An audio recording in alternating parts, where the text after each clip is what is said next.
The knock at my door comes at exactly 9:17 p.m. on a Tuesday.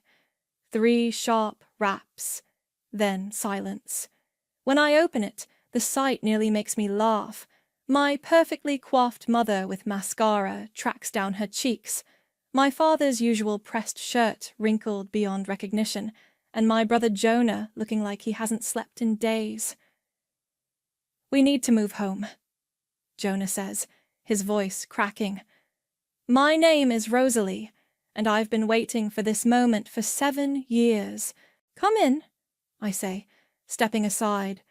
The contrast between their disheveled appearance and my pristine living room couldn't be more stark. I gesture to the leather sofa, the one I bought with my first bonus as senior marketing director. "Rosie, sweetheart," my mother starts, using the diminutive I've asked her repeatedly to drop. "We've had some difficulties." "Difficulties?" I keep my voice neutral, remembering the meditation techniques that got me through the past 7 years. "The market crashed," Jonah blurts out. "Everything's gone. The investments, the houses, even Mom and Dad's place." I sit across from them, crossing my legs. "Everything?" "Including the land," my father adds quietly. "The land. Of course, I feel a familiar tightness in my chest as I'm thrown back to that day, 7 years ago, sitting at our family's oak dining table. "It's just a tax simplification, Rosie," Mom had said, sliding the papers toward me. "You know your brother is better with the financial aspects. It'll still be family land." I remember how Jonah stood behind her, arms crossed, that patronizing smile on his face. "Come on, sis. You know I'll take care of everything. When have I ever steered us wrong? You're just—" Dad had paused, choosing his words carefully. "You're not quite ready for this kind of responsibility, sweetheart. Remember that art gallery idea of yours?" The memory of their synchronized head-shaking still burns. "Sign here," Mom had pointed. "And here. It's still our land. We're just putting it under Jonah's name to simplify things." I'd known, even then, that something wasn't right, but years of being told I was flighty, irresponsible, too emotional, it does something to a person, makes you doubt every instinct. Back in the present, I watch them squirm on my sofa. "So," I say slowly, "you need somewhere to stay?" "Just until we get back on our feet," Jonah says quickly. "A few months, tops. We can use the cottage on the old property." "The cottage?" I raise an eyebrow. "On the land I signed over?" Well, yes," Mom says, waving her hand dismissively. "But that was just paperwork, darling. You know it's still family land." I stand up and walk to my desk, pulling out a folder I've kept ready for years. "Actually, I've been meaning to talk to you about that land." "What's to talk about?" Jonah's voice has an edge now. "It was a family decision." "Funny thing about decisions," I say, opening the folder. "They have consequences, Rosalie," Dad warns, using my full name for the first time in years. "Don't be difficult." I lay out 3 documents on the coffee table. The first is the transfer deed I signed.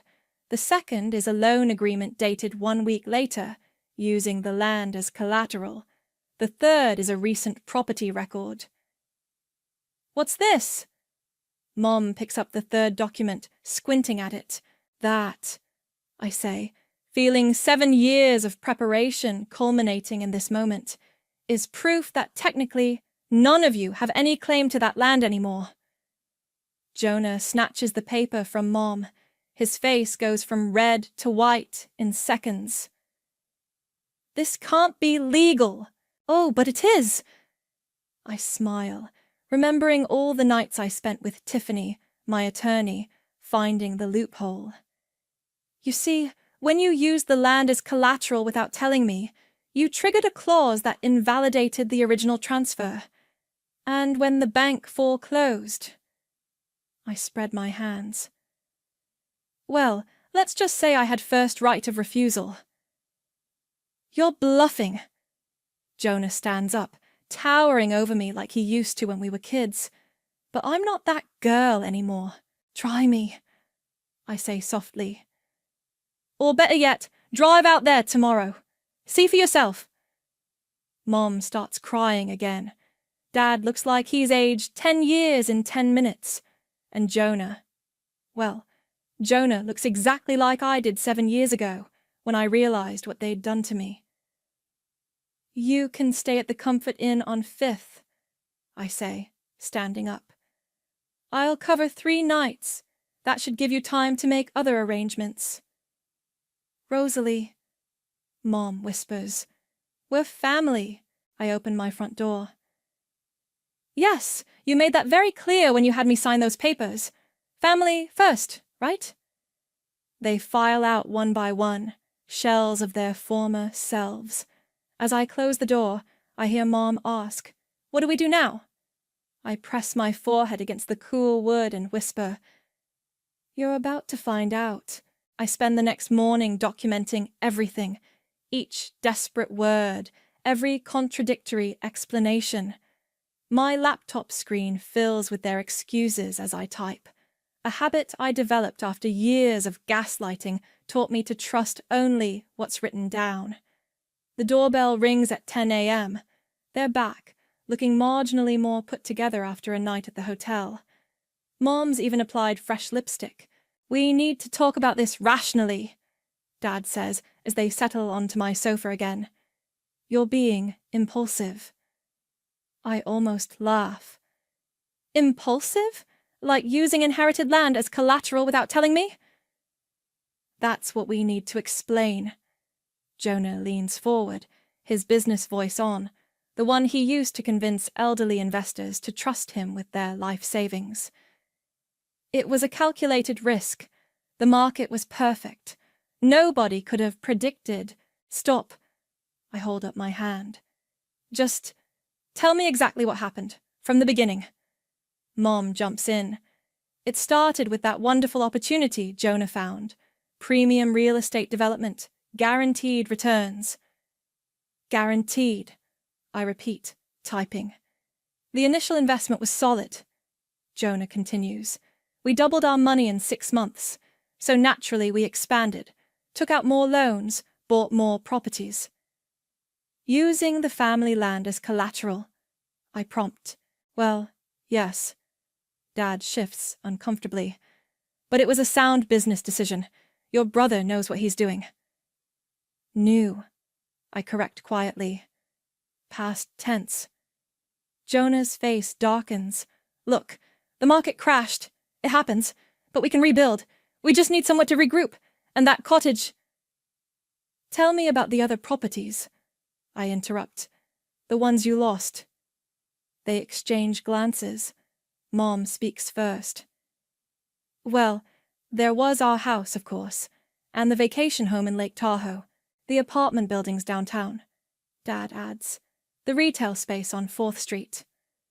All mortgaged to the hilt, I note, still typing.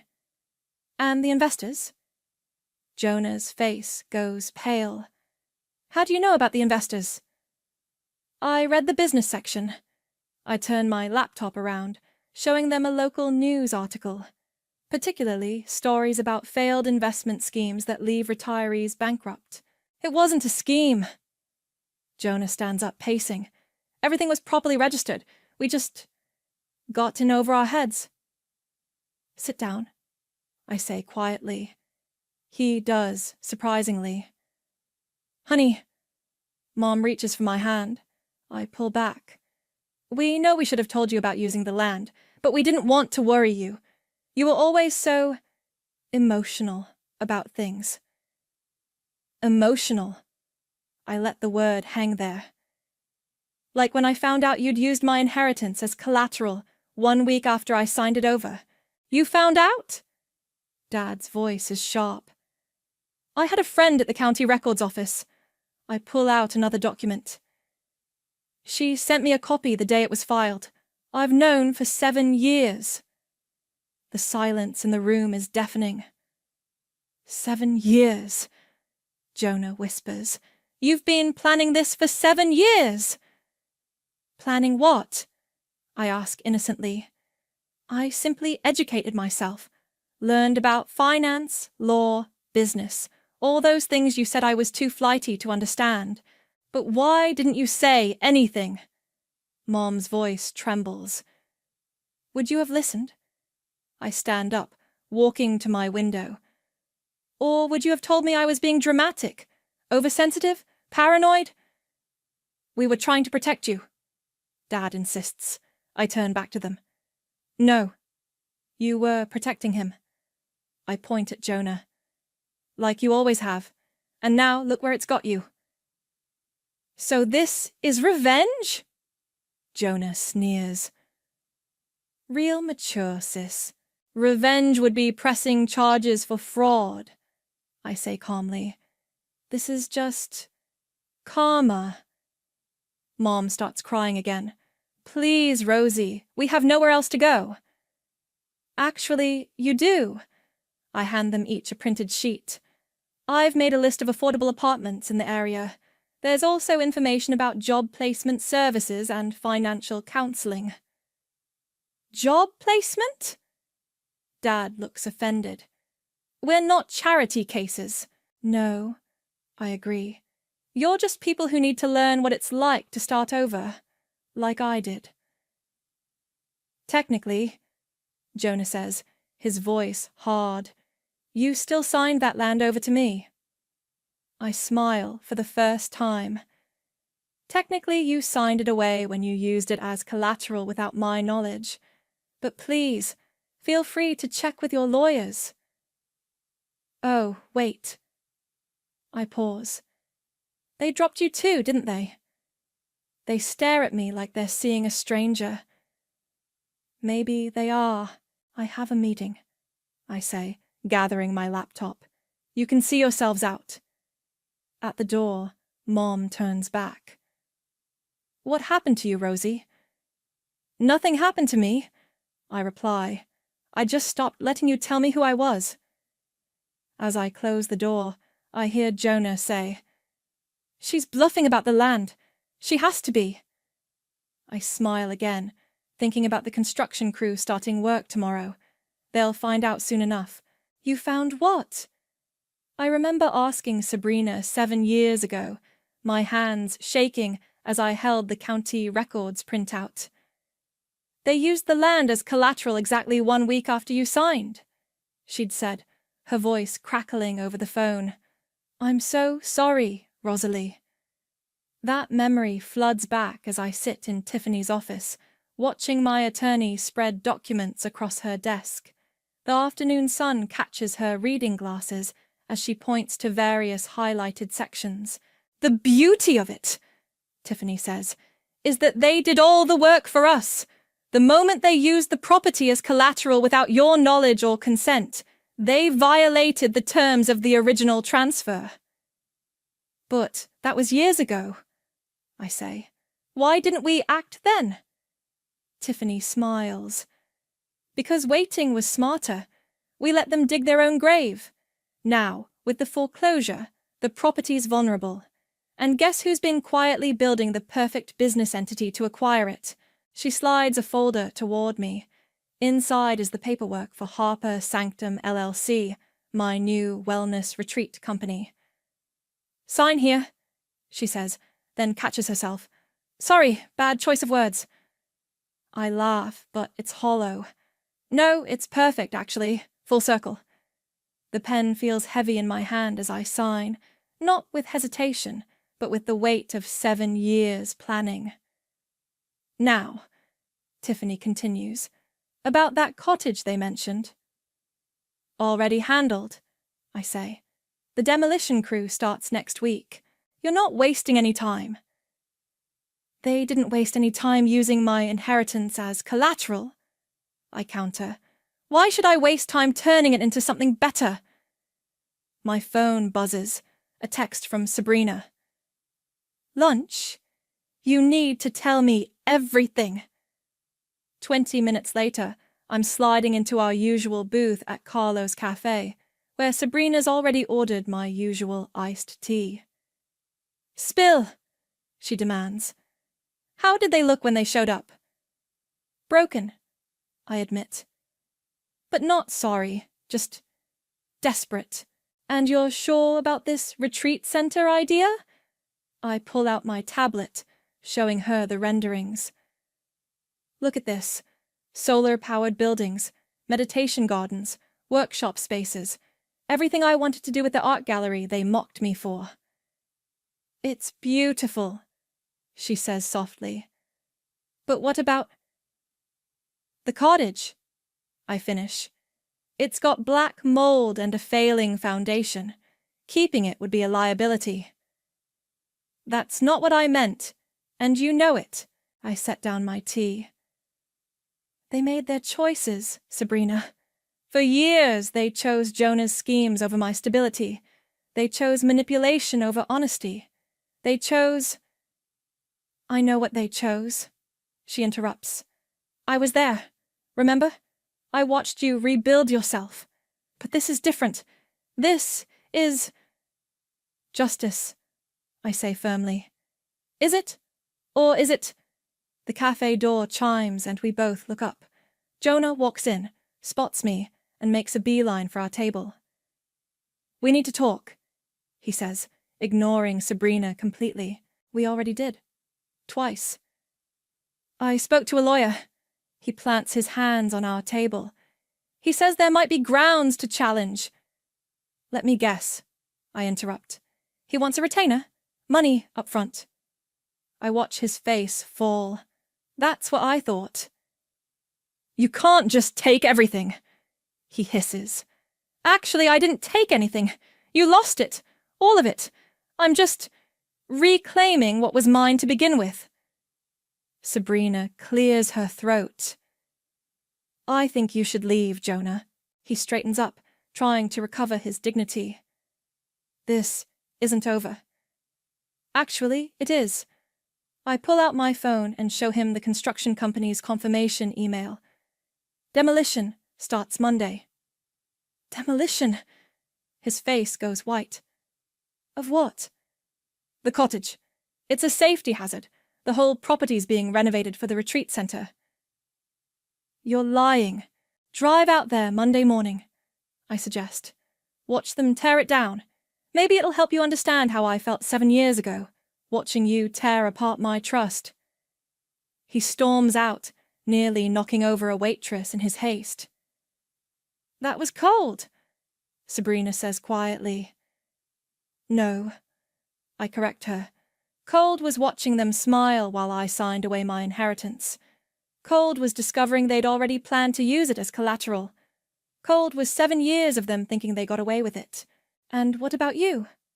she asks. "What happens after the demolition, after the retreat center's built?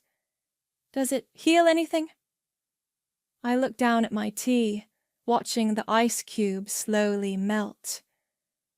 "I'm not looking for healing. I'm looking for closure." "Those aren't always different things," she says wisely. My phone buzzes again. An email from the permit office. Final approval for construction. "It's done," I say, showing her the screen. "No going back now." "There never was," she replies. "Not since the day they betrayed you." I stare out the cafe window, watching people pass by. Somewhere across town, my family is probably scrambling for solutions, calling in favors, realizing how many bridges Jonah has burned. "Monday morning," I murmur. Everything changes Monday morning. The demolition crew arrives at dawn. I stand at the edge of the property, clipboard in hand, watching the machines roll in. The cottage looks smaller than I remember, its weathered walls almost apologetic in the early morning light. "Ms. Harper?" A deep voice behind me. I turn to find a tall man in a hard hat, work boots caked with mud. "I'm Noel, the site supervisor. We spoke on the phone." "Right," I say, shaking his offered hand. Everything ready to go? Just need your final signature. He hands me a form, studies my face as I sign. You sure about this?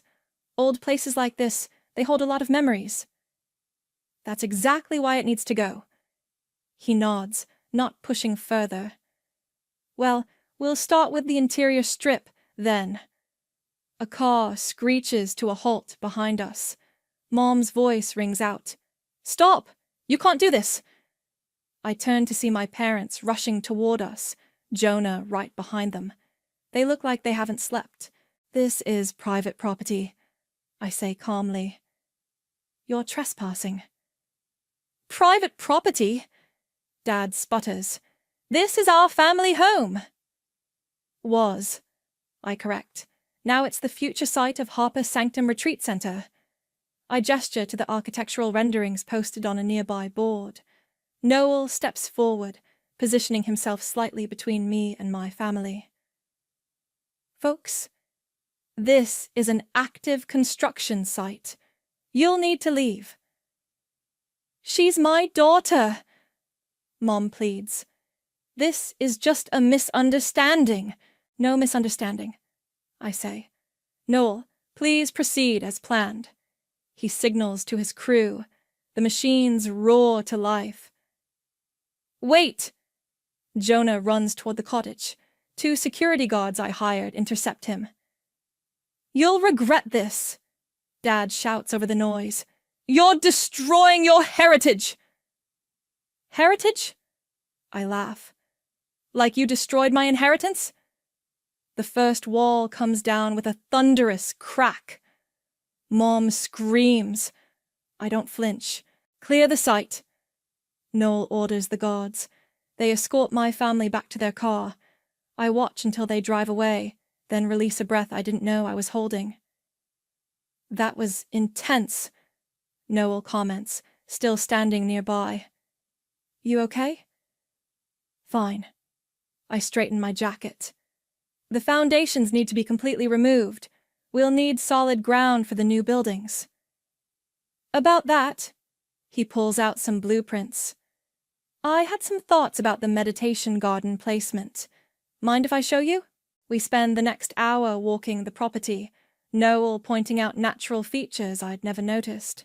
The way the land slopes perfectly for a terraced garden, a cluster of old oaks that could shelter an outdoor yoga platform. You've really thought this through, I say, surprised. I like knowing the story behind my projects. He pauses. Helps me build something that matters. And what story do you think this is? He looks at me directly. Redemption, maybe. Or resurrection. Taking something broken and making it beautiful again. That's surprisingly poetic for a contractor. I contain multitudes. He grins. Speaking of which, want to grab coffee? These demolition days can be longer than you expect. I hesitate. I should stay and supervise. That's what you pay me for. He gestures to the crew, efficiently clearing debris. They know what they're doing. Before I can answer, my phone rings. It's Sabrina. Turn on the local news, she says without preamble. I pull up the stream on my phone. Jonah's face fills the screen, standing outside the property gates. My sister is destroying a historic family property, he's saying to a reporter. She's letting her emotions override common sense, just like she always has. Mute that, Noel says quietly. You don't need to hear it, but I keep listening as Jonah spins his tale of family discord and my supposed instability. It's the same story they've always told, just with a bigger audience. Coffee sounds good, actually, I say, shutting off the stream. I know a place. At Carlo's, away from the dust and noise, Noel asks the question I've been dreading. Why a retreat center? Because they never thought I could run anything, I admit. Every business idea I had, they shot down. Too risky, too emotional, too... me. And now? Now I'm proving them wrong. On my terms. He stirs his coffee thoughtfully. You know, I've built a lot of things for a lot of people. Most of them were running towards something. You seem to be running from something. Is there a difference? Usually is. He looks up. But hey, what do I know? I'm just a contractor who reads too much poetry. For the first time in days, I laugh genuinely. You're not what I expected. Neither are you, I'm guessing. To them, at least. He nods toward the TV above the bar, still showing Jonah's interview. My phone buzzes. Photos from the site. The cottage is completely down now, just a blank space where it once stood. Clean slate, Noel comments, looking at the pictures. Question is, what are you going to build on it? I look at him, really look at him, and feel something shift. Something true, I say finally. Something mine. He smiles. That's a good place to start. You're being hysterical, Rosie.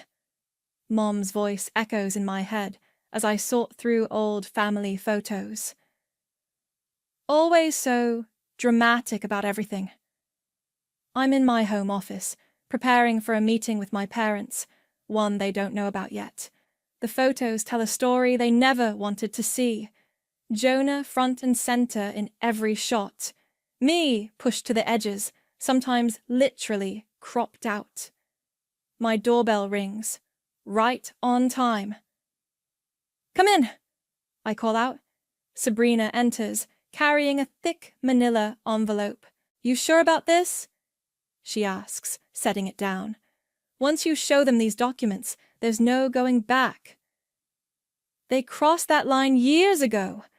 I open the envelope, spreading out its contents. Did you find everything? Every email, every bank transfer, every hidden agreement. She points to one particular document. This one's the smoking gun, dated 3 months before they had you sign over the land. The paper outlines their entire plan, using my emotional instability as grounds to gain control of my inheritance, then leveraging it for Jonah's business ventures, all laid out in black and white in my father's meticulous handwriting. Perfect timing, I say as my phone buzzes. They're here. Mom and Dad enter cautiously, looking less polished than usual. 2 weeks of hotel living will do that. What's this about, Rosalie? Dad asks, eyeing the papers on my desk. Sit down. I gesture to the chairs. We need to talk about what really happened 7 years ago. We've been through this. Mom sighs. We were protecting you. Really? I slide the handwritten document across the desk. Is that what you call this? Dad's face goes ash white as he recognizes his own writing. Mom grabs it, scanning quickly. Where did you get this? She whispers. Turns out your perfect son wasn't so careful with his files during the bankruptcy. Sabrina speaks up. Amazing what people leave behind when they're running from creditors. You went through our private papers? Dad's voice rises. Like you went through my medical records, I counter. Using my therapy sessions after Mom's cancer scare to build a case against my stability? Mom flinches. We never. Stop lying. I slam my hand on the desk. It's all here. Every manipulation, every planned conversation, every orchestrated family meeting to convince me I couldn't handle my own inheritance. We were trying to protect me? No, you were protecting him. I pull out more documents. Here's Jonah's first failed business, covered up with my trust fund money. Here's the second one, buried under refinanced loans. Here's the email where you plan to use my emotional problems as leverage if I ever discovered the truth. Tears stream down Mom's face. Dad just stares at his own handwriting. Did you ever actually believe in me? I ask quietly. Or was I just the backup plan for when Jonah inevitably failed? You don't understand, Dad starts. I understand perfectly. I understand that you gaslit me for years, made me question my own judgment, my own memories. I understand that you chose Jonah's gambling addiction. Yes, I know about that too. Over my stability. He needed help, Mom pleads. And I didn't. When I wanted to open that art gallery, when I had actual business plans and market research, where was your help then? That was different, Dad mutters. Yes, it was, because I would have succeeded. I stand up, just like I'm succeeding now. By destroying our family? Mom asks. No, you did that. I'm just refusing to play my assigned role anymore. My phone buzzes again, a text from Noel. Foundations are clear, ready when you are. The retreat center opens in 3 months. I tell them. It's already fully booked for the first year. Turns out my emotional understanding of people makes for good business planning. Rosalie. Dad tries one last time. We can still fix this. As a family. We stopped being a family the day you decided I was a problem to manage, rather than a daughter to support. I gather the documents. These copies are yours to keep. The originals are with my lawyer. Is this blackmail? Dad asks incredulously. No, it's closure. I don't want anything from you anymore. I just want you to know that I know, that I've always known, on some level, and that I'm done letting you write my story. They sit there, defeated, clutching the evidence of their betrayal. Sabrina will show you out, I say, turning to the window. Don't contact me again unless it's through my attorney. After they leave, Sabrina returns to find me still staring out the window. You okay? No, I admit. But I will be. I pick up my phone to text Noel back. Start the next phase. It's time to build something new. The sun sets over the construction site in the distance, where tomorrow concrete will be poured into the space where my past once stood.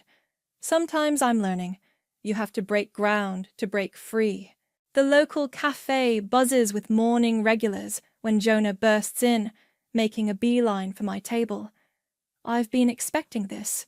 News travels fast in small towns, especially news about multi-million-dollar wellness retreats nearing completion. You're going to destroy this family, he announces loudly, drawing every eye in the place. I take a calm sip of my coffee. Pretty sure you already did that with your investment schemes. At least I was trying to build something. He slams his hands on my table. Not tear everything down out of spite. Is that what you call defrauding retirees? Building something? The cafe falls silent. Jonah's face reddens. You don't know what you're talking about, he hisses. Actually, I do. I pull out my tablet. Mr. Peterson, the retired teacher who lost his pension. Mrs. Rodriguez, who had to sell her house. Should I go on? That was business, he sputters. Sometimes investments don't pan out.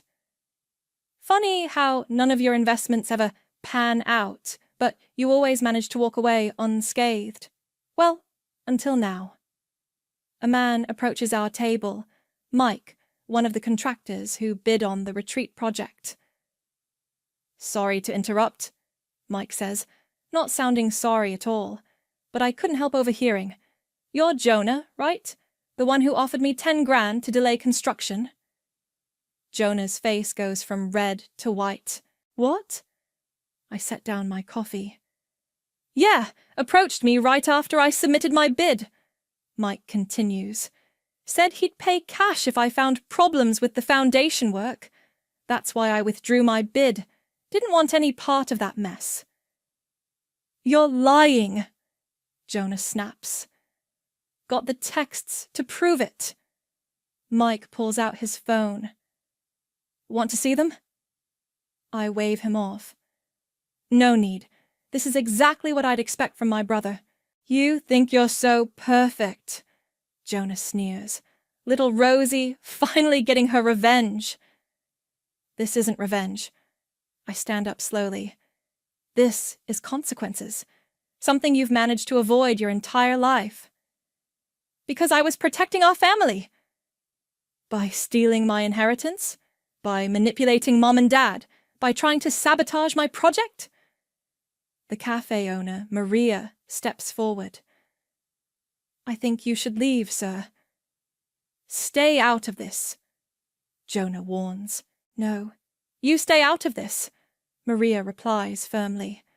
Rosalie's been coming here for years. She's good people. You're just making a scene. Other regulars start to stand. The morning crowd knows me. They've watched me plan this project for months, seen me work with local vendors, hire local staff. You've turned everyone against me, Jonah accuses. No, you did that all on your own. I gather my things. Just like you turned Mom and Dad's retirement into your personal gambling fund. That's not true. Here's what's true, Jonah. The retreat opens in 2 weeks. It's fully booked for a year. I've hired 30 local people, partnered with 15 local businesses, and created something that will actually help people. While we're homeless. You have options. I gave you lists of apartments, job resources, but instead of using them, you're here, trying to intimidate me in public. Because you're heartless. He spits. You don't care about family at all. My phone buzzes. A text from Noel. Gates are being installed today. Want to come see? I look back at Jonah, seeing him clearly for the first time. Not the golden boy, not the successful son, just a desperate man who never learned to stand on his own. You're right, I say quietly. I don't care about family, at least not the way you define it. Family isn't about loyalty to lies. It's not about sacrificing one child for another. And it's definitely not about what you and our parents did to me. Rosalie. I'm done. I pull out an envelope and hand it to him. This is an official notice.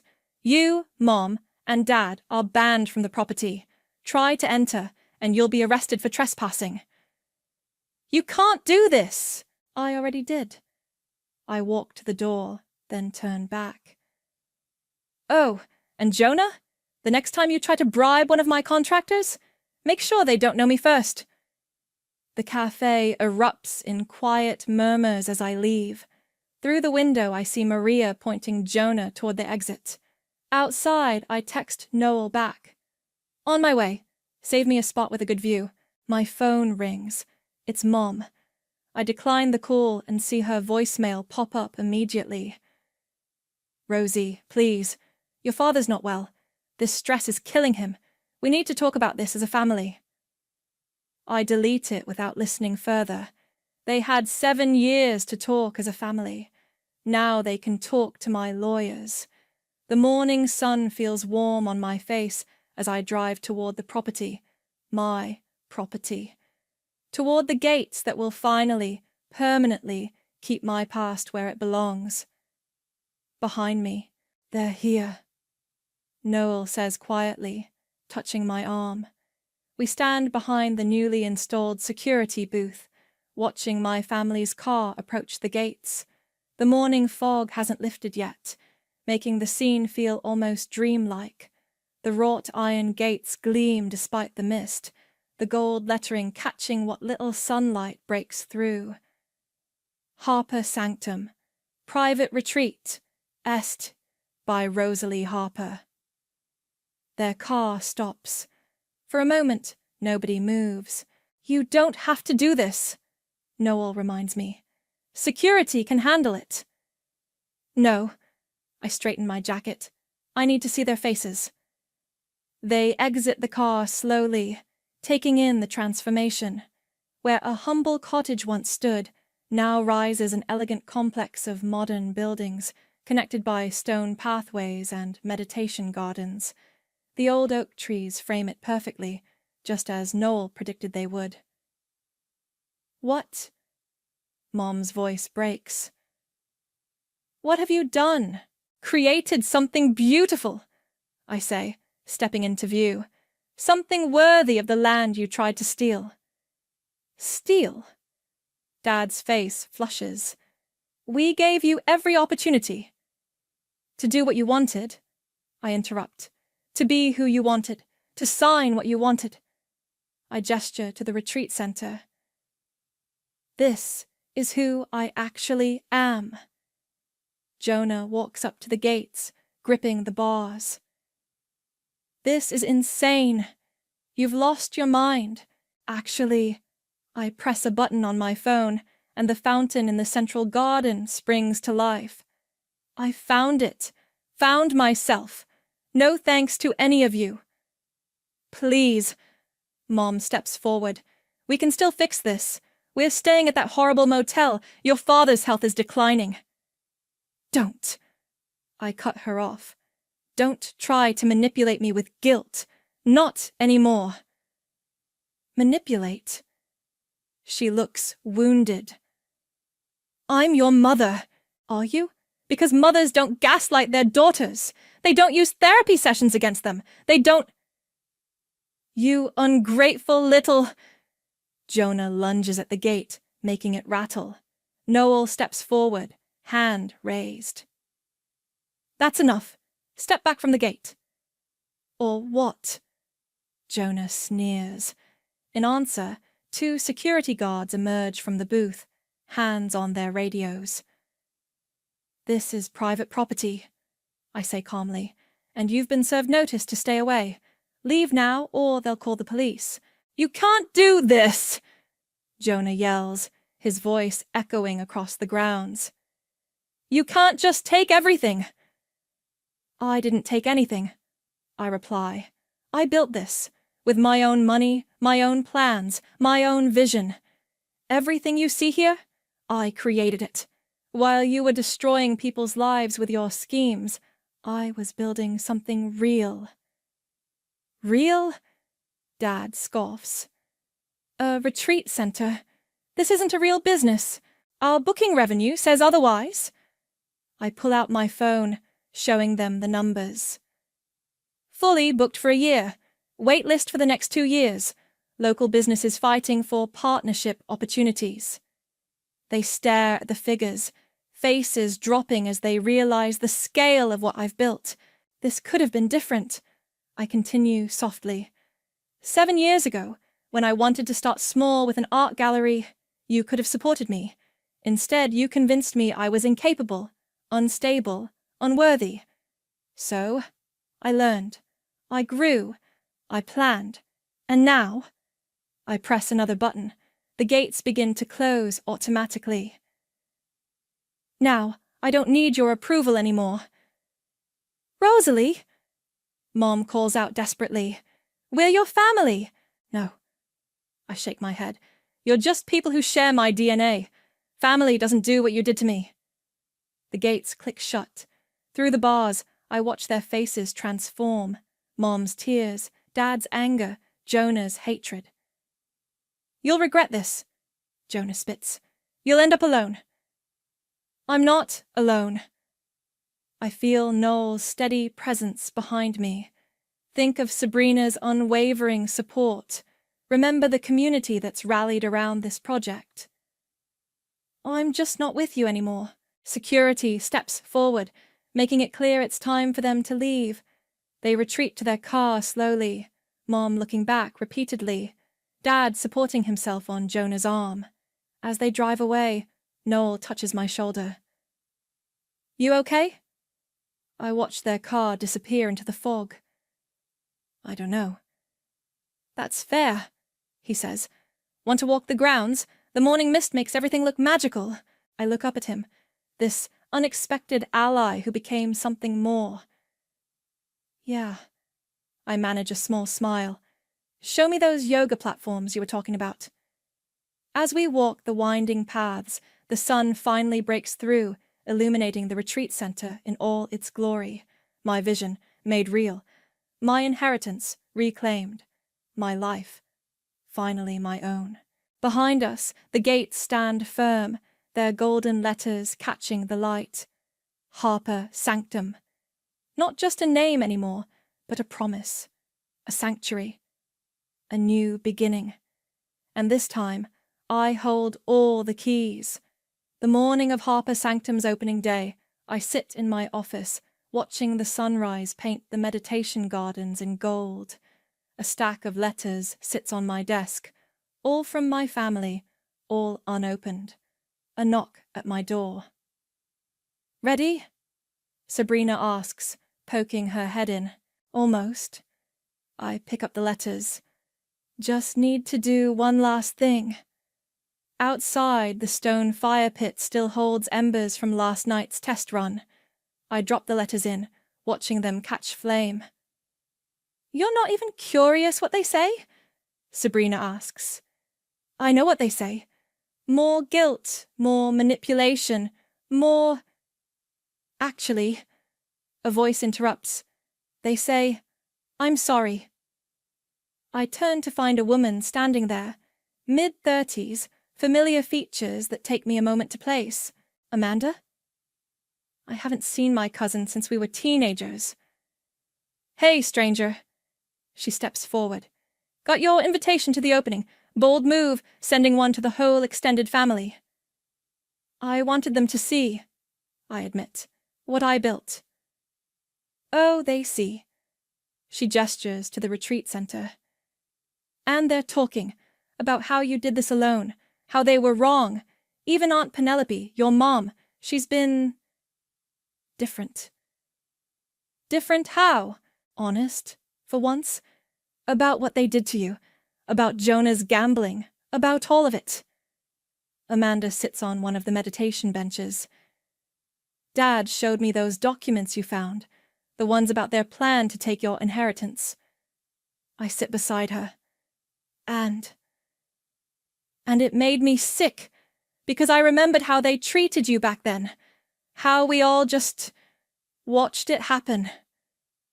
The fire pit crackles, consuming the last of the letters. I should have stood up for you, Amanda continues. We all should have. Why didn't you? Because it was easier not to.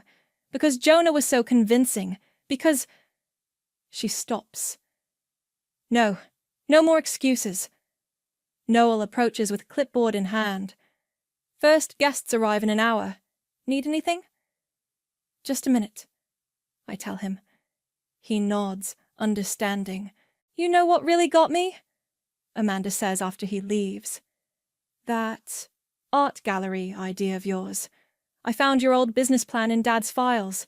It was brilliant. Would have worked perfectly in that downtown area. That's ancient history. Is it? Because this place... She gestures around. This is that same vision, just bigger, better. You took their rejection and turned it into something extraordinary. The morning sun catches the retreat center's windows, making them gleam like mirrors. They're not coming today, are they? I ask quietly. No, but not because they don't want to, because they finally understand they don't have the right. Amanda stands. They're getting help, you know? All of them. Real help, not just throwing money at problems. Good for them. Good for you, she corrects, because you forced them to face themselves. Your success here? It's not just a business triumph. It's a mirror showing them exactly who they are, Noel returns. Sorry, but we really need to review the opening ceremony schedule. Go, Amanda says. Do your thing. Just keep sending those invitations, okay? Some of us are listening now. After she leaves, Noel hands me the clipboard. Interesting conversation? Unexpected, I reply. Like everything else lately. He smiles. Speaking of unexpected, he pulls out a small package. Early housewarming gift. Or retreat warming, I guess. Inside is a handmade sign, carved from wood. Welcome to Harper Sanctum, where healing begins. You made this? That poetry reading contractor thing isn't just for show. He shrugs. Thought it might look good by the entrance. I trace the letters with my finger. It's perfect. Like someone else I know, he says softly. Before I can respond, guests start arriving.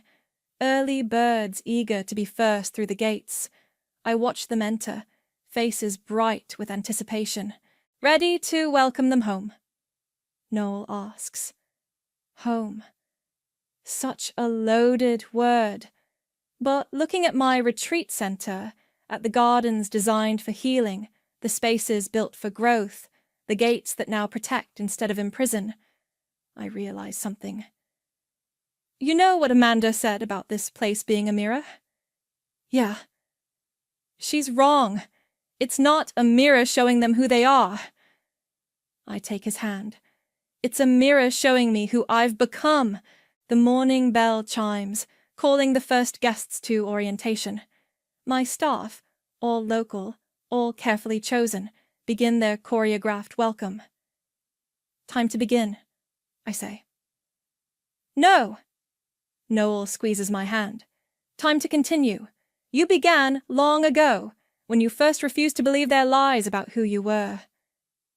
Together, we walk toward the gathering crowd.